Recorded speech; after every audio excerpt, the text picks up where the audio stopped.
Wait లాస్కి help అవడంతో పాటు టేస్ట్లో కూడా టాప్లో ఉండే హెల్తీ పచ్చడి ఇది. హాయ్ అండి, నమస్తే, వెల్కమ్ టు మై ఛానల్. ఈరోజు మన కిచెన్లో చాలా హెల్తీ అయినటువంటి క్యాబేజ్ పచ్చడి రెసిపీని షేర్ చేస్తున్నానండి. రైస్ మీద గీ వేసుకుని పచ్చడితో మిక్స్ చేసుకుని తింటే ఆ స్మెల్, ఆ టేస్ట్ మళ్ళీ మళ్ళీ తినాలనిపిస్తుంది. అంత టేస్టీగా ఉంటుందండి. లేట్ చేయకుండా రెసిపీలోకి వెళ్ళిపోదామా? ముందుగా నేను ఇక్కడ ఒక హాఫ్ చెక్క వరకు క్యాబేజ్ తీసుకుంటున్నానండి. వీటిని చిన్న ముక్కల కింద కట్ చేసుకోండి. క్యాబేజ్లో vitamin C, vitamin K, fibre అనేవి చాలా ఎక్కువగా ఉంటాయి. మన బాడీ ఇమ్యూనిటీని స్ట్రాంగ్గా ఉంచడానికి హెల్ప్ చేస్తుంది క్యాబేజ్. లో క్యాలరీస్, హై ఫైబర్ ఉంటుంది కాబట్టి వెయిట్ కంట్రోల్కి కూడా చాలా మంచిది. నేను తీసుకున్న క్వాంటిటీ ఇదండి. వీటిని ఒకసారి వాటర్తో క్లీన్ చేసుకున్నాక వాటర్ ఏమీ లేకుండా స్టైనర్లోకి వేసుకోండి. నెక్స్ట్ కారానికి సరిపడా పచ్చిమిర్చి తీసుకోండి. ఇక్కడ పచ్చిమిర్చి కారం ఉన్నవి తీసుకుంటే కనుక ఒక 8 వరకు తీసుకోండి. కారం లేని పచ్చిమిర్చి అయితే ఒక 15 వరకు తీసుకోండి. తర్వాత టమాటోస్ వచ్చి ఒక పెద్దవి 3 తీసుకోండి. వీటిని విధంగా చిన్న ముక్కల కింద కట్ చేసుకుని పక్కన పెట్టుకోండి. నెక్స్ట్ ప్యాన్ పెట్టుకుని కొద్దిగా ఆయిల్ వేసుకుని 2 టేబుల్ స్పూన్ వరకు పల్లీలు వేసుకోండి. మంటని లో ఫ్లేమ్లో పెట్టి వీటిని కాసేపు ఫ్రై చేసుకోండి. ఇవి కాస్త ఫ్రై అయినాక అందులో 1 టేబుల్ స్పూన్ వరకు పచ్చిశనగపప్పు, 1 టేబుల్ స్పూన్ మినప్పప్పు, 1/2 టేబుల్ స్పూన్ వరకు ధనియాలు, 1 టీ స్పూన్ వరకు జీలకర్ర కూడా వేసుకోండి. వీటిని లో ఫ్లేమ్లో పెట్టి బాగా ఫ్రై చేసుకోండి. ఈ పోపు మొత్తం బాగా దోరగా ఫ్రై అవ్వాలండి. ఇవి బాగా ఫ్రై అయినాక మిక్సీ జార్లోకి తీసుకుని చల్లారనివ్వండి.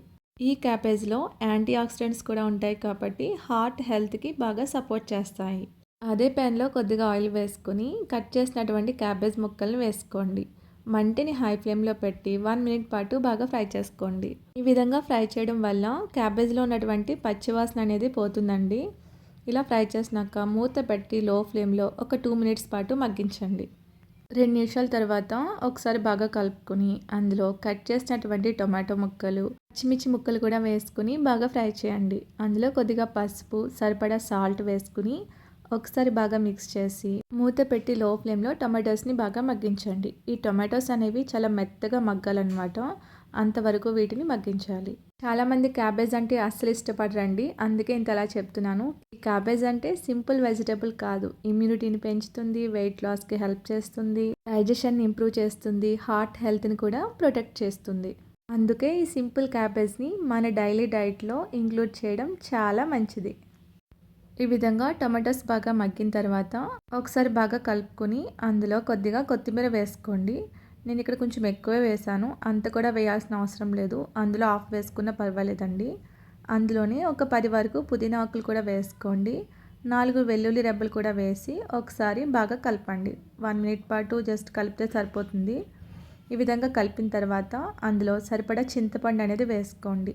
చిన్న నిమ్మపండు సైజ్ అంతా చింతపండు అయితే సరిపోతుందండి. ఆల్రెడీ మనం టొమాటోస్ వేసాం కదా. వేసుకుని ఆ వేడికి అది మెత్తగా అవుతుందన్నమాట. ఒకసారి గరిటెతో ఇలా మిక్స్ చేసుకుని స్టవ్ ఆఫ్ చేసుకోండి. వీటంతటిని బాగా చల్లారనివ్వాలి. ఈలోగా పోపుని చాలా మెత్తగా మిక్సీ పట్టుకోండి. ఆ తర్వాత చల్లారినటువంటి క్యాబేజ్ మొత్తాన్ని వేసుకొని పల్స్ మోడ్లో మిక్స్ చేసుకోండి. మరీ మెత్తగా కాకుండా కొంచెం అక్కడక్కడ ఈ విధంగా ఉంటే సరిపోతుందండి. సాల్ట్ అది సరిపోకపోతే ముందుగానే వేసుకోండి. ఇలా మిక్సీ చేసిన తర్వాత మరొకసారి సాల్ట్ వేసుకుంటే మరీ మెత్తగా అయిపోతుంది.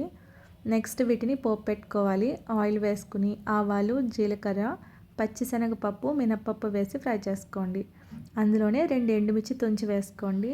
కొద్దిగా కరివేపాకు వేసి ఫ్రై చేసినాక మిక్సీ పట్టినటువంటి పచ్చడి మొత్తాన్ని వేసి బాగా కలపండి. అంతేనండి, ఎంతో టేస్టీ అయిన క్యాబేజ్ పచ్చడి రెసిపీ రెడీ అయిపోయింది. తప్పకుండా ట్రై చేయండి. వేడివేడి అన్నంలో కొద్దిగా నెయ్యి వేసుకుని తింటే టేస్ట్ అయితే చాలా బాగుంటుంది. ఇలాంటి సింపుల్ అండ్ హెల్తీ రెసిపీస్ కోసం మన ఛానల్ని ఫాలో అవ్వండి. నెక్స్ట్ వీడియోలో ఇంకో టేస్టీ రెసిపీతో మళ్ళీ కలుద్దాం. ఈ వీడియో కనుక మీకు నచ్చితే ఒక్క లైక్ చేయండి. Thank you.